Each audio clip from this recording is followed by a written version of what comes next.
Good morning. हम लोग अलंकार पढ़ रहे थे, लगभग इसको पूरा ही कर लिया था। एक बार फिर से हम लोग इसको देख लेंगे। कल जो बच गया था, एक था अतिरिक्त अध्ययन के लिए कुछ है तो उसकी भी बात कर लेते हैं। अन्योक्ति, जहाँ किसी उक्ति के माध्यम से किसी अन्य को कोई बात कही जाए वहाँ अन्योक्ति अलंकार होता है। कथन कहीं निशाना कहीं, मतलब बात कहीं और कही जा रही है लेकिन कहा किसी और के लिए जा रहा है। फूलों के आसपास रहते हैं फिर भी कांटे उदास रहते हैं। कहने का अर्थ कि सौंदर्य के पास रहकर भी कोई अगर उदास है, खुशियों के पास रहकर भी, खुशियों के सानिध्य में रहकर भी अगर कोई दुखी है, ऐसे किसी व्यक्ति की जब हम बात करेंगे तो कहेंगे फूलों के आसपास रहते हैं फिर भी कांटे उदास रहते हैं। ये एक उदाहरण के माध्यम से तो हमारा निशाना उस व्यक्ति पर होगा जो खुशियों के बीच है लेकिन दुखी है, या खुशियों का कारण वो है, वही खुशियाँ ला रहा है लेकिन खुद दुखी है। तो ऐसी स्थितियों में हम ये बात कहेंगे तो ये अन्योक्ति हो गया। मतलब वहाँ बात कुछ कही गई और लेकिन उसका निशाना कोई और था, उससे ना फूल का कोई संबंध है ना कांटों का कोई संबंध है, वो किसी व्यक्ति के लिए कहा गया।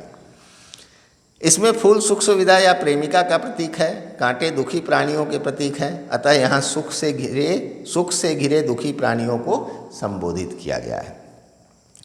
अन्य उदाहरण है, नहीं पराग नहीं मधुर मधु नहीं विकास इहि काल, अलिकली ही सौ बंध्यो आगे कौन हवाल।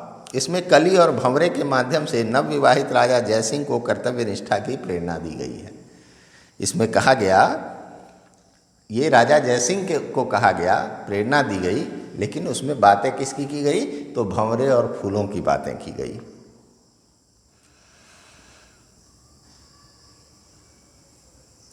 कहने का अर्थ कि अभी न फूल में पराग है न मधु है, फिर भी भंवरा उसके आकर्षण से मुक्त नहीं हो पा रहा है, उसके आसपास ही रह रहा है। तो नई शादी हुई थी राजा जयसिंह की, तो वो अपनी रानी के ही आसपास रह रहे थे, अपना राजकाज छोड़े हुए थे, उन्होंने वो ध्यान नहीं दे पा रहे थे। तो उनको प्रेरित करने के लिए ये बात कही गई कि अभी कोई ज़रूरत नहीं है, लेकिन और आपको वो करना भी ज़रूरी है जो राजकाज के जो काम है।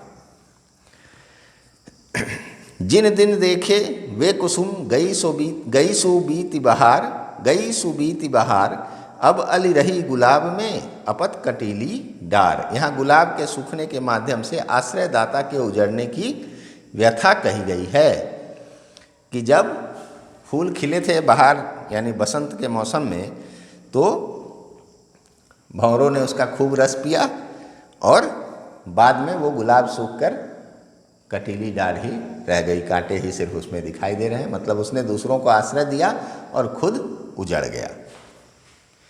इसी तरह से है, को छुट्यो इहि जाल परी कत कुरंग अकुलात, ज्यों ज्यों सुरझी भज्यो चहत त्यों त्यों उर्झत जाल। यहाँ हिरण के बहाने सांसारिक आकर्षणों के जाल का वर्णन किया गया है। कहा गया कि ये जो सांसारिक जाल हैं, इसको हिरण के माध्यम से समझाया गया कि उसमें हिरण जब फंस जाता है जाल में तो जितना छटपटाता है उतना और उसमें उलझता चला जाता है।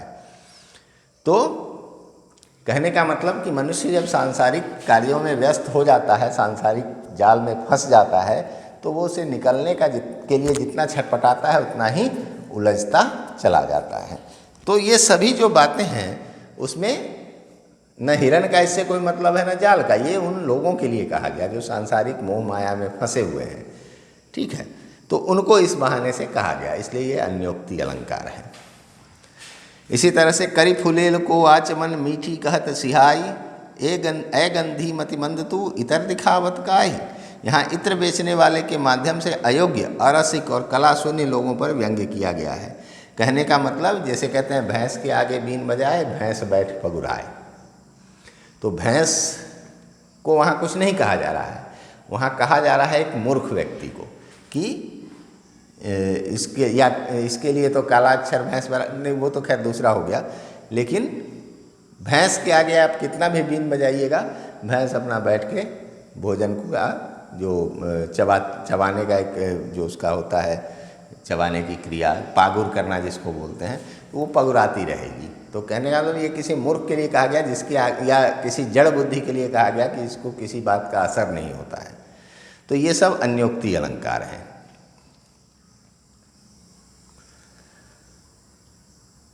माली आवत देख कर कलियां करे पुकार, फूल फूल चुनी लई, फूल चुनी लई, काल हमारी बार।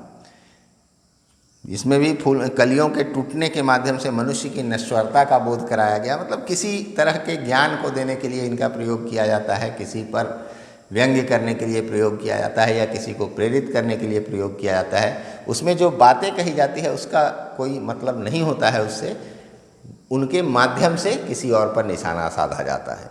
यही हुआ अन्योक्ति अलंकार। ठीक है। अब जो मैंने पढ़ाते समय आपको बीच बीच में कहा था कि यमक और श्लेष में अंतर, आप इसमें कंफ्यूज मत होइएगा। इसमें आपके मन में शंकाएं आएंगी, तो उस शंका से बचने के लिए ध्यान रखने की बातें हैं कि यमक अलंकार में एक शब्द 2 बार आता है, किंतु दोनों जगह भिन्न भिन्न अर्थ देता है। जबकि श्लेष में एक ही शब्द एक साथ 2 अलग अलग अर्थ देता है, या 2 से ज़्यादा भी दे सकता है। 2 इसमें समझाने के लिए कहा गया है। जैसे काली घटा का घमंड घटा, तो ये हो गया घटा का अर्थ हो गया बादल, घटा का अर्थ हो गया घटना। लेकिन घटा से अंधेरा छा जाता है, ये सही उदाहरण नहीं है असल में।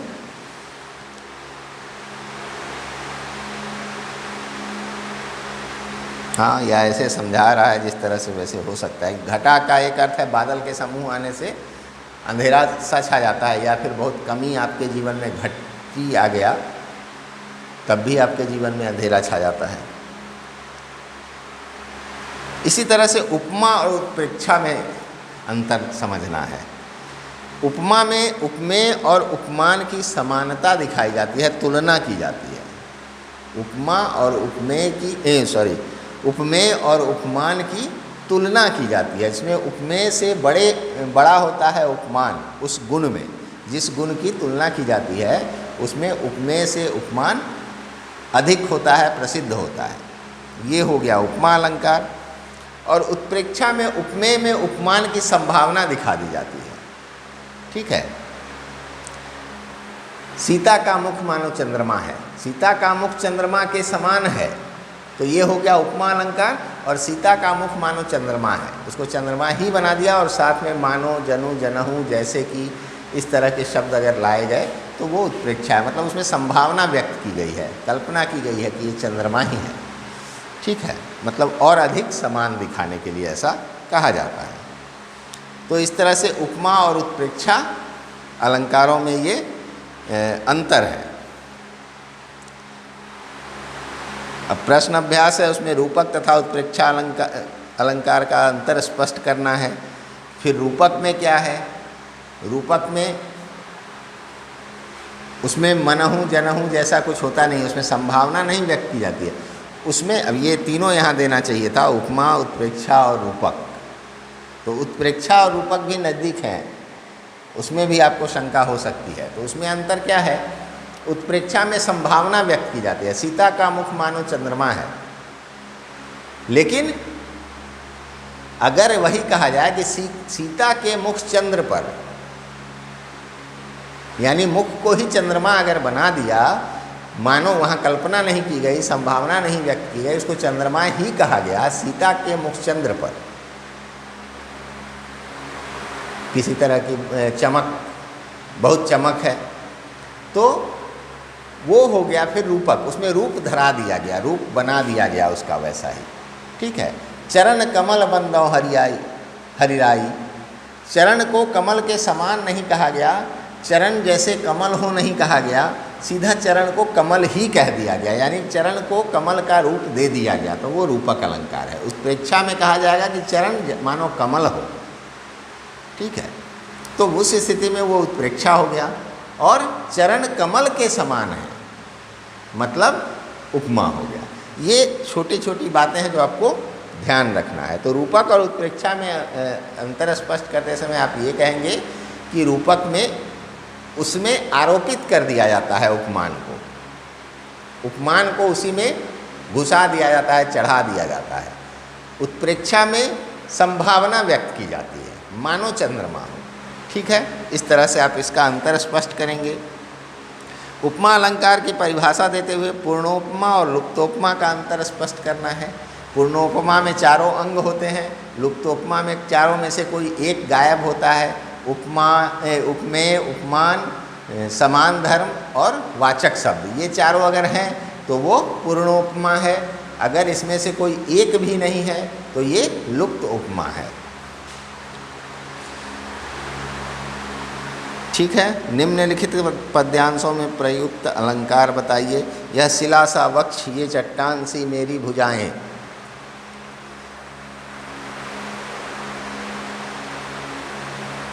इसको एक बार आप लोग पहले प्रयास कीजिए अपने हिसाब से, फिर मैं इसको मिलवाऊंगा, तब ज़्यादा बेहतर होगा। नहीं तो आप सीधा मैं बोलूँगा, आप उसको लिखते चले जाएंगे तो आपका दिमाग ही नहीं खर्च होगा उसमें, तो आपको याद नहीं रह पाएगा।